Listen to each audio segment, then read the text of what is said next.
Ayan, dyan na naman kayo nagkikita sa tagpuan na kayo lang ang nakakaalam. Tapos malalaman namin isang araw, ay, kayo na pala. Bakit? Kasali ba kami? Okay lang yan as long as hindi ka naman kabit. Kabit ka ba? Go lang yan. Bahala ka sa buhay mo. Wala naman kaming magagawa dyan. Anyway, I am back. It's me, Ganda Wanda. Kasama nyo pa rin dito sa 101.1 Yes FM. Oo, yes, friends. Sa hirap ng buhay ngayon, iwasan na natin ang pangingialam ng buhay ng iba. Diba? Minsan kasi hobby nila yan eh. Parang, ano kayang bago sa kanya? Pagtripan ko kaya yung buhay niya. Diba? Ewan ko, nagiging ano yan eh, nagiging personality. Ay, hindi ko na siya trip. Ayoko na sa kanya. Ano kayang pwedeng sirain sa buhay niya?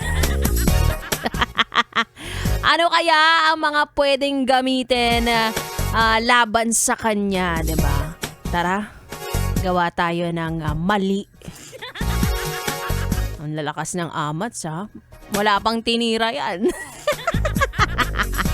Diyos ko, hirap-hirap na ng buhay ngayon. Mag-focus kayo sa inyong mga sarili, di ba? Kapag nag-iisip ka ng hindi maganda sa iyong kapwa, parang boomerang yan, babalik yan sa pagbumukha mo. Tignan mo yung pagbumukha mo sa salamin. Diba? Kung kung mahaba ang pasensya ng mga tao sa paligid mo, dapat ganun ka rin, may kanya-kanya kayong battles. Battles? Kaya 2 bottles mo na lang yan. Diba? Wag mo na kami idamay, Diyos ko.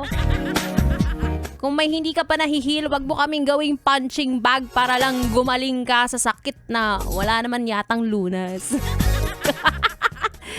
Diba? Pwede rin sakit na yan na ikaw lang ang makakalunas. Or nasa iyo lang ang gamot. Ganon. Ikaw rin ang sariling doktor. Ikaw ng pasyente. Ikaw pa yung doktor.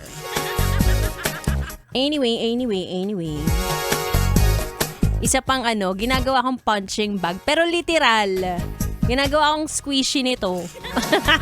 Makakasama ko na sa aking pagbabalik. Ang bibi nyo, bibi ko, bibi ng lahat ng tao. B-boy! Bibo. Tuloy-tuloy ang ating tugtugan. Dito lang sa 101.1 Yes FM Solid.